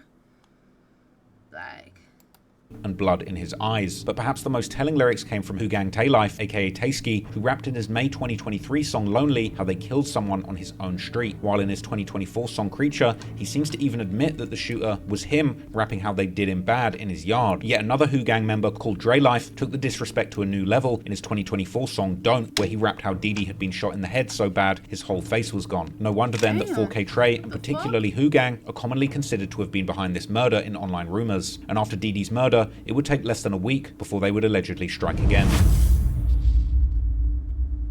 T-Meezy, real name Tremaine Phillips, was another alleged TMH, aka Too Many Hitters member, whose murder had been connected to YoungBoy's 4K Trey gang. On the 11th of June 2022, T-Meezy and another man were out in front. Bands, take your... He said I might have nightmares. Put on some cartoons or something. But good night, twin. Gotta get up for work. Have a blessed one at work if I'm not here by the time you get up, okay? Front of a corner store on the 4000 block of Gus Young Avenue when someone opened fire on them, hitting T-Meezy fatally and critically injuring the other man. BRPD also investigating this shooting that killed one man and sent another to the hospital. Police say the shooting happened just before 10 this morning in front of a store on Gus Young Avenue, not far from North Foster Drive. Investigators say 23-year-old Tremaine Phillips died. A 26-year-old man was injured. And news since 6. After the murder, gruesome images were posted online, allegedly showing a fallen motorcycle and what was left of Meezy's head on the pavement after he'd been allegedly hit in the face with a switch, with one Redditor accurately describing him as having his whole head blown off. His friends like the Bleeders rapper Ruger Rudy and TMH rapper TMH Joker paid tribute to Meezy soon after his death and threatened a get back, while his ops like the Vultures member CJ begun immediately dissing. One Instagram account specialized in the war between TBG and 4K Trey even posted DMs between Meezy and someone else where the other person appeared to threaten to kill Meezy, but it's not clear who this person was. However, according to another Redditor, Who Gang Tay Life had posted right after Meezy's death that he had been the last person to see him, essentially implying that he had been the shooter. While a few months after the murder, he posted a picture on Instagram with the caption, "Stood over old boy and watched his head jump," which people believed was a like, why is that the caption, bro? Posted a picture on Instagram with the caption, "Stood over old boy and watched his head jump," which put hashtag putting shit up for cuz. Like, after the murder, he posted a picture on Instagram right with after the nigga died. What the fuck? You basically let me know, like, yeah, I did it. GTA, allegedly. Stood over old boy and watched his head jump. Hashtag putting shit up for cuz. In GTA. The caption, "Stood over old boy and watched his head jump," which people believed was a reference to the shooting of Measy and the graphic picture that was taken at the scene. In his September 2022 song called Why Me, Tay Life would even rap how he had to make sure that he hit someone in the head and how his head was bouncing like a basketball in the NBA 2K video game. What? These lyrics seemingly referencing either the murder. Hey, to chase him, try to get away, knowing it's safe, they try to save him. It's a DOA.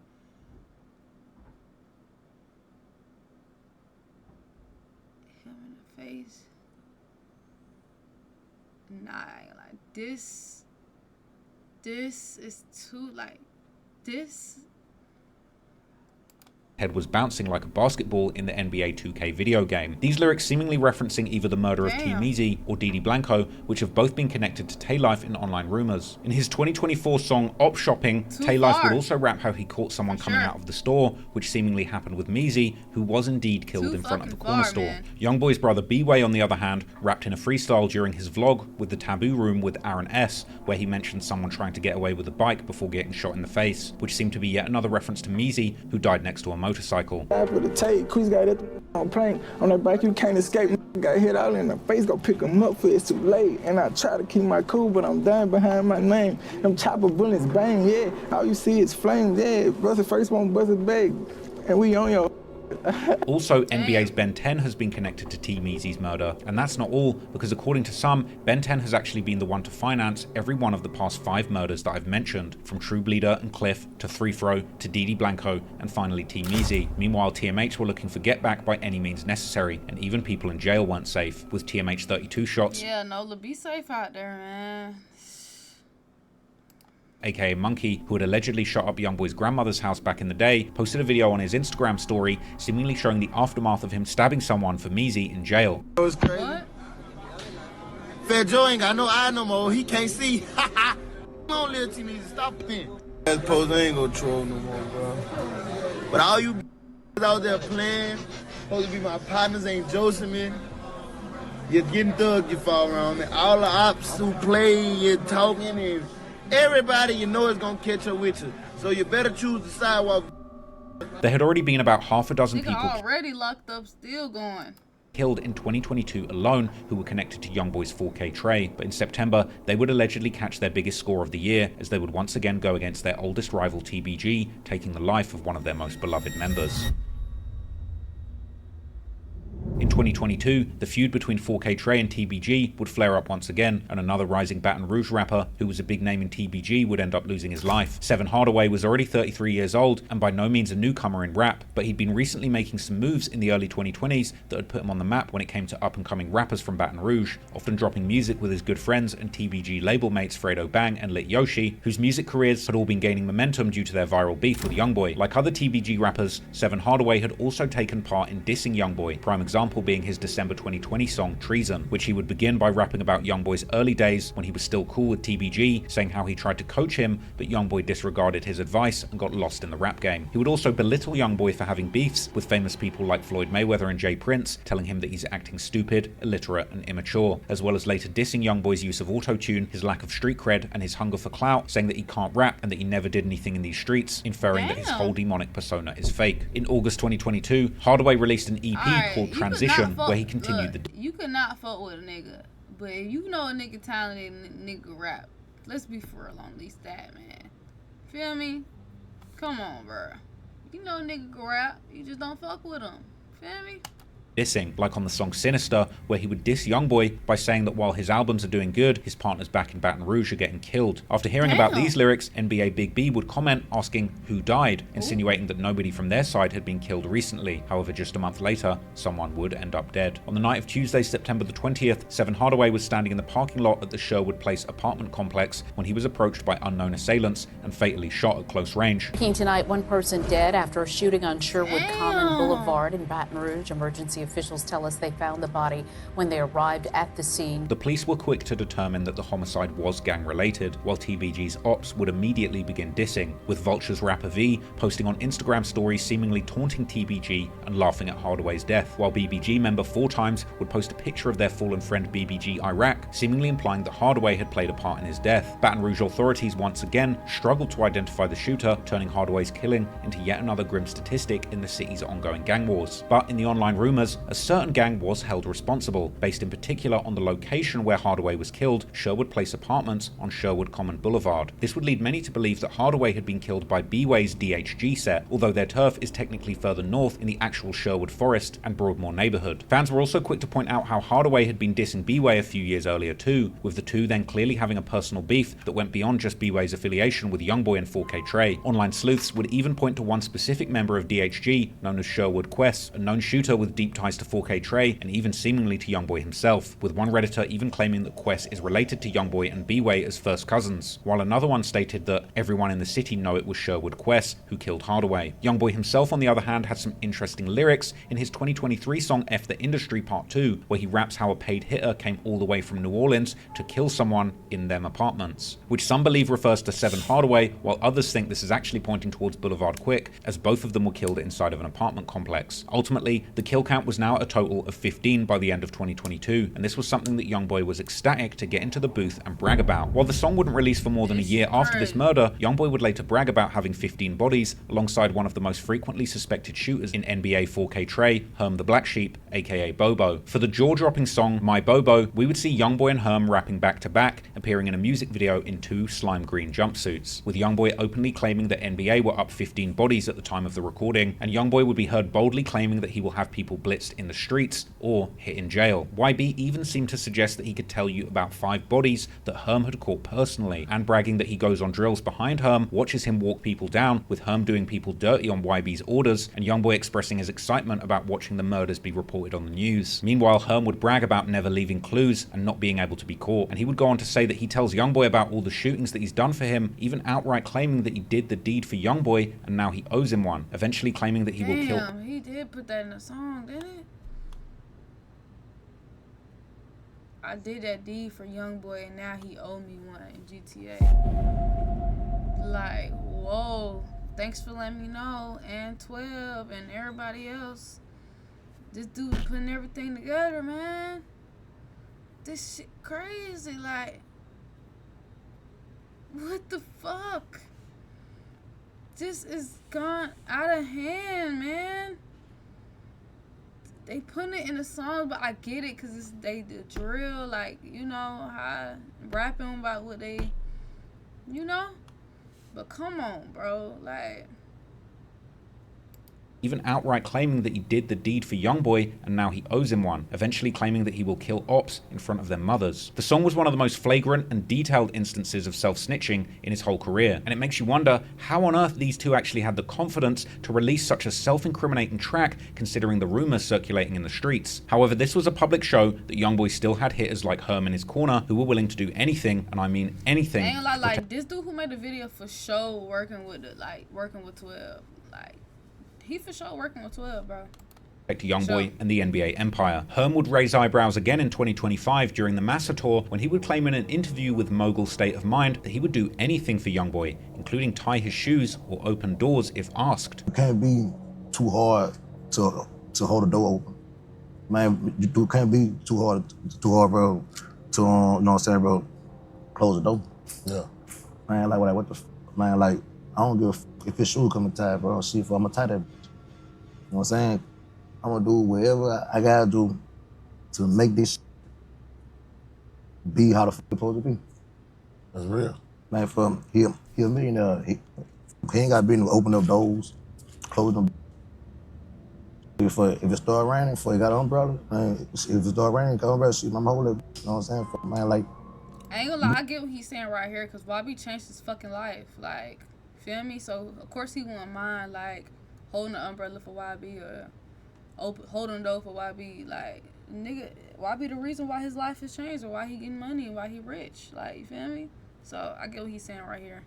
You can't be too gangster, too hard to understand, man, bro. At the end of the day, bro, you gotta protect the man. Yeah, like the feds for sure gotta pay like people to find information and shit like this, and even put this type of information out just to see how they will how they will react and all. Like you just never know, like how to be moving with this shit. See, for everything happened because of him. So man, if he ain't straight, he man, fucking not straight. You know what I mean? Yeah. He would go on to explain why he has so much loyalty to YoungBoy, claiming that if he wasn't in NBA, he would most likely be dead or in jail. So let me ask you this. So like, if you weren't NBA, where do you feel like your life would be right now? I'd probably be dead or probably in jail. Probably in jail. Realistically, YoungBoy's talent through music was both fueling the violent wars in the streets that he came from, but also providing lucrative opportunities for those gun-toting crash-outs in his orbit who would have had nothing better to do than lay their lives on the line for YoungBoy. YoungBoy was loyal to his people, and his people were so loyal to him in return, there was nothing they wouldn't do, from tying his shoes, to assassinations, to sitting down for life in prison if it meant protecting the man at the top of the mountain. And even after 15 souls had been taken to protect that man, things were far from over. Going into 2023, the 4K Trey killers had been getting more active than ever, and most likely, the count was already well on its way to the jaw-dropping 19 bodies that YoungBoy would claim in 2024. Sherwood Extendo, real name Courtney Brown, was a nephew of a rapper known as Tech, who is a member of an alleged gang known as Spider Gang, as well as the head of his own record label known as Spider Nation. However, the label and the gang might not exactly be strictly separate enterprises, as according to a recent October 2025 indictment, several people from the label were arrested and charged in a large-scale drug bust by the Baton Rouge police. These people not including the rapper Tech himself though. Sherwood Extendo was an old acquaintance of YoungBoy, as the two had done music together all the way back in 2016 when Extendo went by the rapper name Low Key Extendo. Tech also explained in his interview with Real Tune TV how every rapper in Baton Rouge was cool with each other in the beginning before the fame came, saying that he would also be in the studio with YoungBoy. Like if you just watch and pay attention, you can see like YoungBoy was with G Money at one point, you know what I'm saying? He used to be in the studio with us too. Yeah. Like he used to, like when I first met him, he was in the studio with Scotty Kane. He used to be in the studio with him. He was about to sign with him. He was from New Orleans though, huh? Scotty Kane? He from BR too. I've been knowing him since I was like 13. I'm telling you, like since out the porch, like when I, you know what I'm saying? I've been knowing him. And it's crazy because they all like, imagine if they all didn't start beefing, bro. They all just end up being cool. Like none of this shit with him. Yeah, like that's so small, bro. Everybody know everybody. It's just the fame really f***ed our shit up. When that started to get a spotlight, everybody wanted to be that, so it was like we all fighting for it, like crabs in a bucket, trying to climb to the top, pull each other down. Like the TBG rappers Fredo Bang and G Money, Tech and his partner Main Music, also of Spider Nation, were slightly older than YoungBoy and had been in the industry for years. Tech originally being signed to Master P's legendary No Limit imprint in the early 2010s, as well as later having buzz from songs like his 2016 hit Go Crazy with his partner Main Music. But after YoungBoy's career blew up, slowly a beef between the two would begin developing, with Tech seemingly choosing the side of TBG and the war that had taken over the city, as Tech also had personal friendships with many people that 4K Trey had allegedly killed, such as TMH 3 Throw from the Too Many Hitters gang, who Sherwood Extendo was also heavily affiliated with, even sometimes being called TMH Extendo, as well as from gangs like TBG, one of the biggest ones of course being none other than G Money, with Tech dropping the song Through the Storm G-Mix in April 2018 to pay tribute to his fallen friend G Money. A lot like with Boosie them for sure. And so the dissing would eventually get increasingly more and more public, like later in 2018 when Tech threw shade at YoungBoy for having herpes. She like, you from where? I'm like, I'm from Baton Rouge. She like, where YoungBoy from? I'm like, yeah. She like, oh, like, what you mean? She, don't that boy got herpes or something? Y'all got that shit out there, whoop that whoop. Eventually, this would turn into a beef against the whole of the NBA and 4K Trey. You's a, like I say, you a sheep, I'm a wolf. It's two difference. You better stay in your motherfucking league, old and 4K Trey. Y'all 40 times 30. Old as a man. Stupid man. On a lit dude. Y'all got a daddy that's 20 years old. You remember this? Like I ain't seen none of this shit, bro. Like I wasn't tuned into the beefs and shit. Like I'm gonna put up on game on shit. Like at all. Like I ain't know nothing, bro. Like none of the beefs who Bobby was beefing with, nothing. Like, I was just listening to the music, chat. I'm gonna be real, bro. I ain't know about shit, for real. Like, until I started doing YouTube. That shit crazy. That is a bitch too. I just listen to the music. I'd do anything to be down, man. These affiliations and rivalries would come to their culmination in May 2023 when Tech would go live on Instagram and seemingly begin to diss YoungBoy once again after a fan would bring his name up. Here, I'm just speaking on like everything that's going on. Everything I'm gonna say gonna be some real. So get your little ugly, little creaky looking right now. Give a fuck about you or your favorite rapper. On both of y'all. Wrong with you? Know one thing, they scared of Luau. I'm a one-man army. I'm just gonna bang. I ain't going for this shit. They know I ain't with that. They know I really on shit. Like, yeah, free or kill it. On your belly. Later that month, Sherwood Extendo was driving in his hometown, stopping at the red lights at the intersection of Gus Young Avenue and North Arcadian Thruway when someone opened fire at him through the passenger side window, hitting him multiple times, after which Extendo's car would crash into a utility pole. Today we learned the name of a person shot and killed along North Acadian Thruway yesterday. Baton Rouge police detectives tell us that Courtney Brown Jr. was at a red light when someone pulled up and started shooting. Detectives are still looking for the shooter. After Extendo's death became public, Tech paid respects to his nephew on social media. What you're trying to say, bro. It's just the R. Kelly shit. Did TMH shooter. After Extendo's death became public, Tech paid respects to his nephew on social media, as did TMH members like the rapper TMH Joker, while several YouTubers made videos about the peculiar timing of the murder so soon after Tech had just dissed YoungBoy. I ain't saying YoungBoy got nothing to do with none of this, because he definitely don't. Way in Utah Hills, you heard me? Listen. R.I.P. Sherwood Extendo. Just 13 days after his uncle Tech dissed him, right? Not dissed him, he dissed YoungBoy. On Reddit, the rumors would point towards the usual suspects when it came to 4K Trey, such as Hoogang Taylife, who rapped in his 2024 he passed, bro. That shit song Big Creeper, how he kills people and leaves them dead behind the wheel, which some fans saw as a reference to Extendo. And another post on Reddit would claim that 4K Trey member Pistol P was responsible for the murder of Sherwood Extendo, as well as 3 Throw from TMH, but providing no proof. However, officially, this murder remains unsolved, and with yet another body dropping, with the authorities dumbfounded as to exactly who was responsible, unsurprisingly, the killings would continue in the streets. And after a relatively less violent year in 2023, 2024 would see the violence ramp up once again, with at least 3 murders, which many attribute to the 4K Trey gang, led by YoungBoy. Dutt, real name Jawan Alexi, hailed from the Glen Oaks neighborhood, aka Oaktown, which was of course put on the map by the Bleeders a few years earlier, with Dutt allegedly being part of a subset of the Bleeders known as Soul Snatcher Gang, aka SSG. It seems that Dutt was a fan of YoungBoy when he was younger, even posting the cover of YoungBoy's early mixtape, Mind of a Menace 3, on his Instagram in 2016. But now Dutt was already a 30-year-old OG in his hood, and just as big of a rival of NBA and 4K Trey as any member of the Bleeders or other affiliated gangs. On the 4th of January 2024, at around 2 p.m, Dutt and a group of other people were in front of the Urban Meadows apartments in their home turf of Glen Oaks when a car pulled up and multiple shooters got out and opened fire into the crowd, fatally hitting Dutt while also injuring 5 others. We now know the name of the victim killed in a shooting along Greenwell Street yesterday. 30-year-old Jawan Alisi was shot to death in front of the Urban Meadows apartment. 5 other people were hurt in this and taken to the hospital.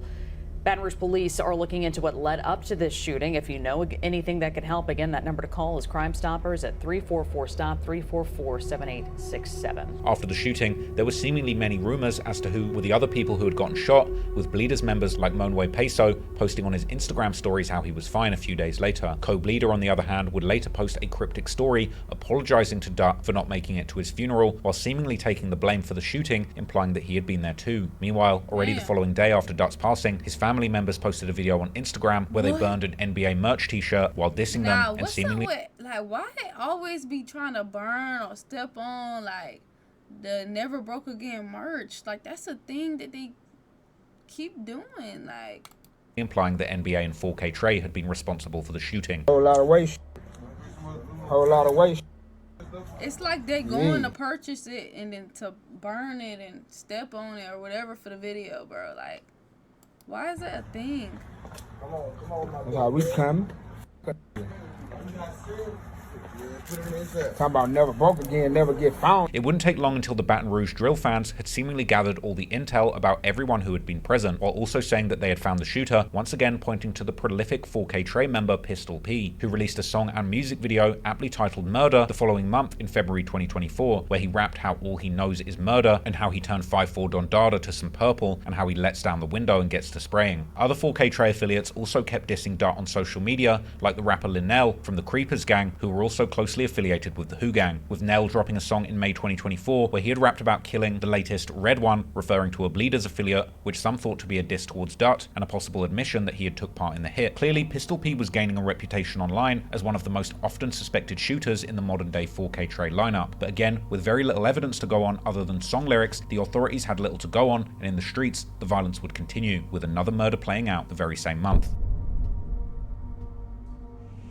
Harley Ken, real name Kenneth Ray Payne, was a man with a long history in the Baton Rouge music scene, from managing clubs to his own attempts at coming up as a rapper in the early 2010s to his long career as a manager for numerous artists, from early acts like Lil Fat and Scotty Kane, who had his own beef with YoungBoy back in the day, to contemporary artists affiliated with the TBG side of the war like the late True Bleeder, and TG Commas, another rapper affiliated with the Bleeders who's been having some major motion in recent years. Harley Ken was a businessman, but clearly he had chosen his side in the intertwined world of Baton Rouge's street politics and music industry. This hadn't come without consequences, because as Harley himself would once admit during one interview with Change of Plans YouTube channel, he had heard that there was money on his head in the city due to his affiliations, but he wasn't bothered, as he had been in the streets of Baton Rouge for so long that he knew what came with it. I've been in the same beef, I've been in the same, these trying to kill, I've been in this ever. That's why that bother me, like, it don't bother me that they say, oh, you got a bag on your head, this, man. It bother me, because I've been in this ever. It's like,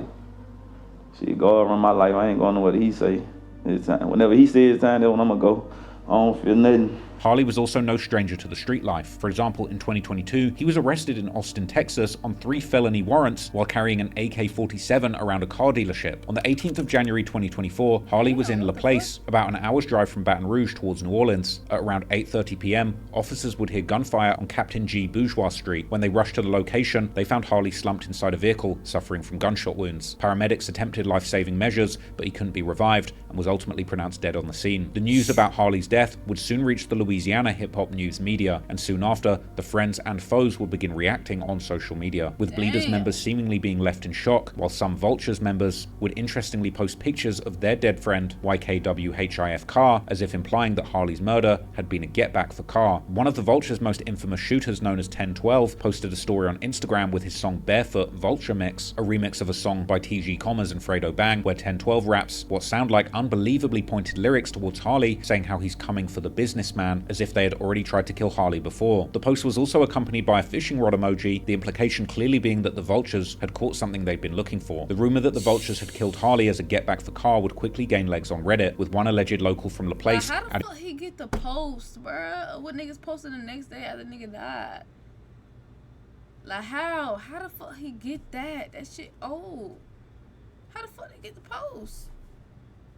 That Harley was supposedly killed by a local gang who were affiliated with the Vultures, while another local who had seemingly heard the shooting take place would add how the gunshots from the night still haunted their soul. The killings were clearly not confined to those who were the biggest factors in the streets. Now, even doing business with people involved in this Baton Rouge gangster rap war could make you a target, and not less than a month later, the final life would be taken in the lead up to YoungBoy's bold statements of being responsible for 19 murders in his city.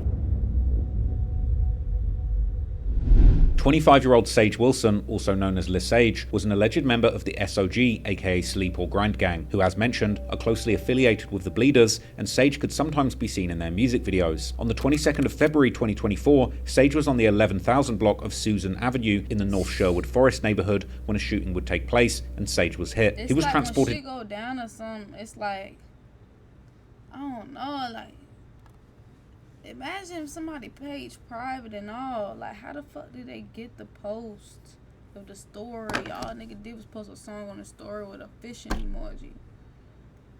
How the hell he got that, man? That wasn't even really nothing. But it ain't got that. It got every little thing to make the math try to math.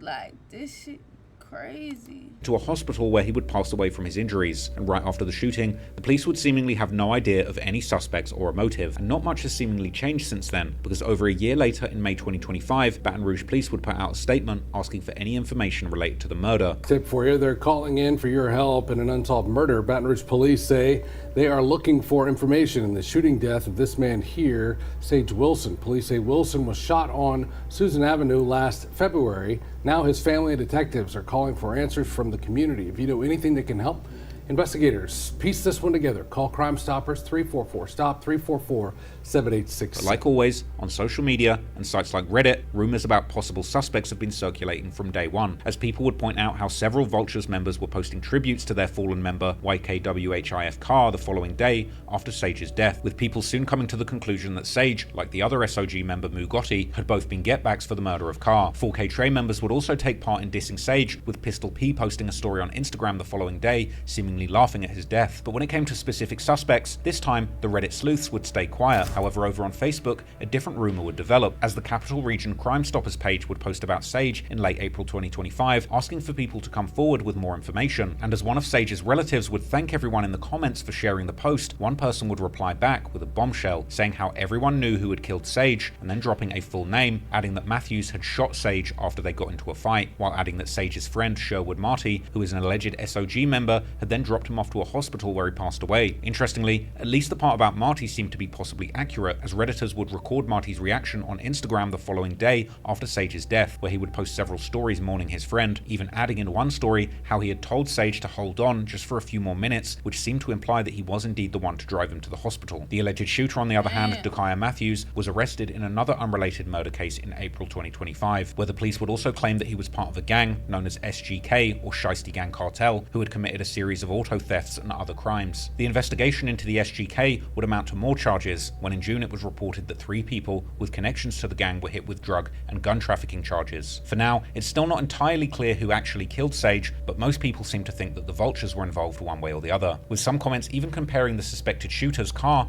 who died the day after, with T. Roy, King Von's best friend, who was murdered in 2017 after allegedly killing close to 10 people for the O-Block Black Disciples. T. Roy's death led to a group called Get Back Gang being formed in his honor, promising and delivering back-to-back murders as revenge for what happened to T-Roy, with commenters on Reddit claiming that the Vultures had killed many people in honor of Carr, calling him the Baton Rouge T-Roy, while some would even point their finger towards Ben 10 for allegedly dropping yet another bag. However, Sherwood Marty would also post on Instagram claiming the Vultures were repping somebody else's work. But regardless of who was truly responsible, there was one man who was always eager to take claim to the violence going on in his streets, even from a distance. And that man was NBA YoungBoy. About 2 months after the murder of Lesage, YoungBoy's Utah mansion was raided in April 2024, and YoungBoy was taken into custody. This came soon after he was caught up in a prescription drug scheme that involved YoungBoy playing doctor over the phone to acquire prescriptions for every rapper's favorite choice of drugs, the codeine-based cough syrup, aka lean. But this, in combination with his earlier gun charge, didn't stop YoungBoy from dropping new music. And on the 9th of June 2024, DJ Academics would post a song from YoungBoy on his page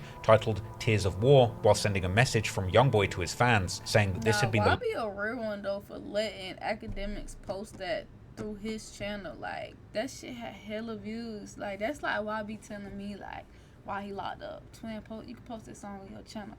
Nigga, what? You wanna post a song on my channel while you locked up? Nigga, this shit for sure finna hit 1 million views.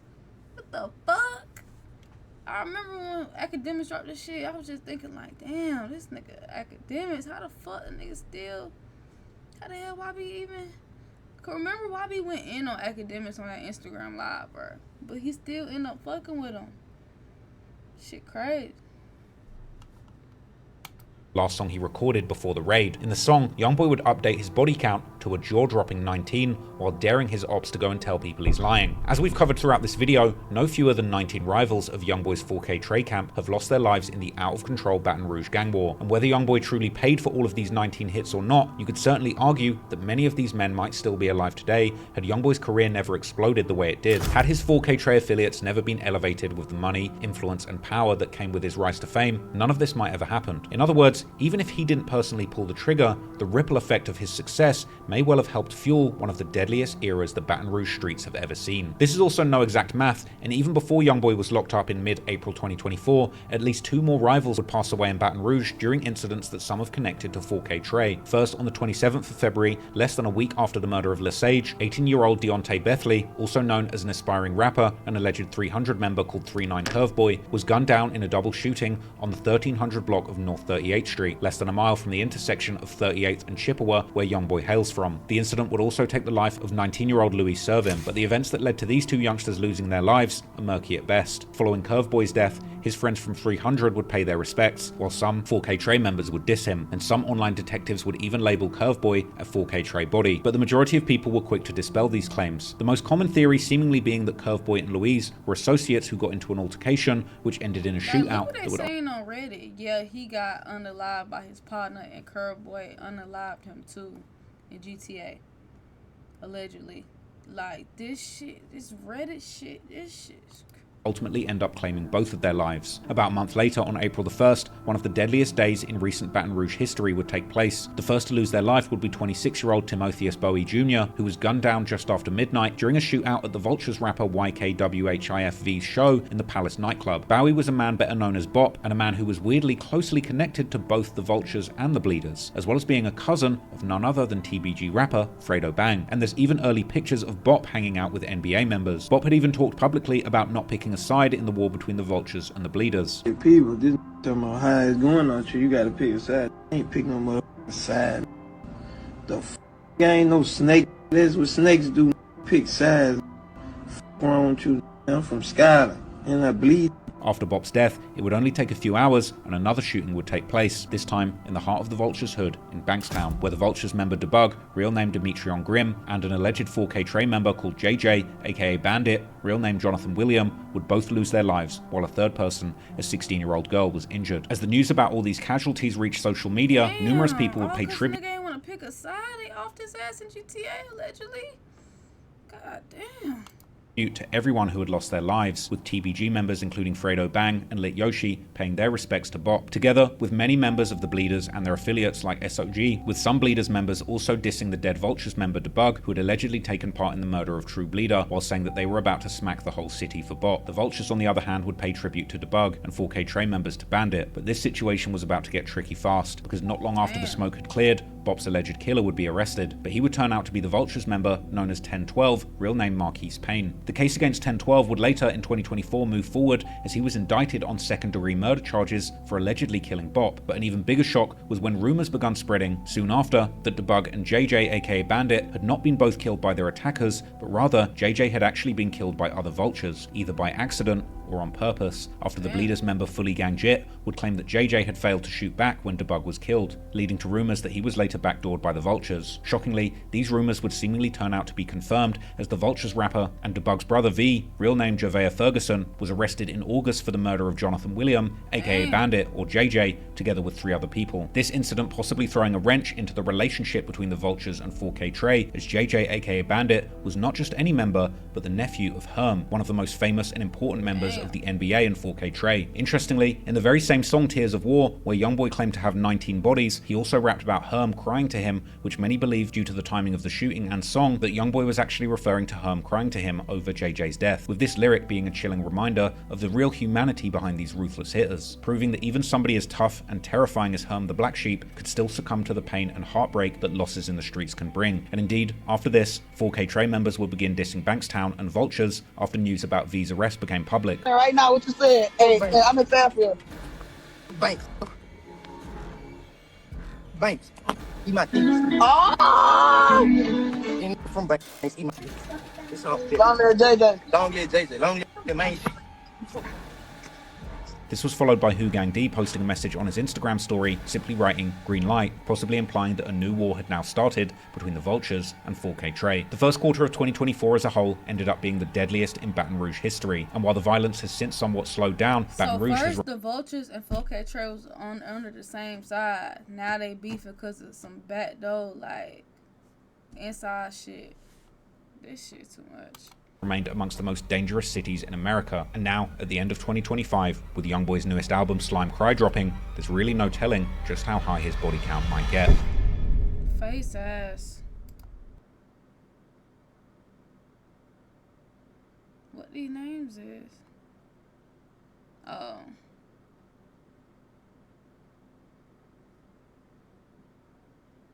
Patreon supporters made this video possible. Alright, we got all their names, man. Everybody who made this video possible, we on your ass. I was just playing GTA allegedly.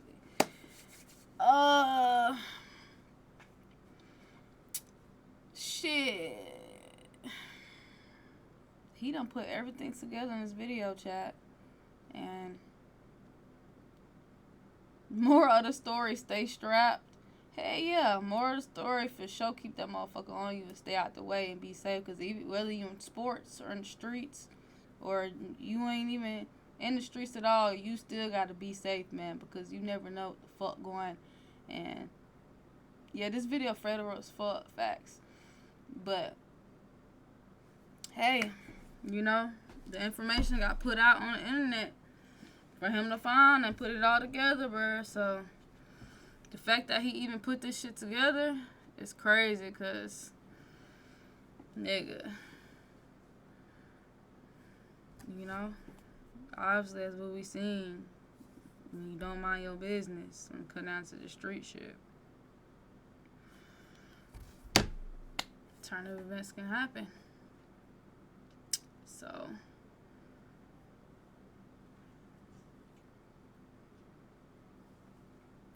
and it's like, and shit, it's like you gotta pick a side, bro. That shit be crazy. And the last dude that was talking about, he didn't pick a side, and he ended up being some backdoor shit happen. Like, nigga from his own side backdoor him, or they said it was an accident, allegedly. I don't know what the fuck happened for real. We just going off the damn video.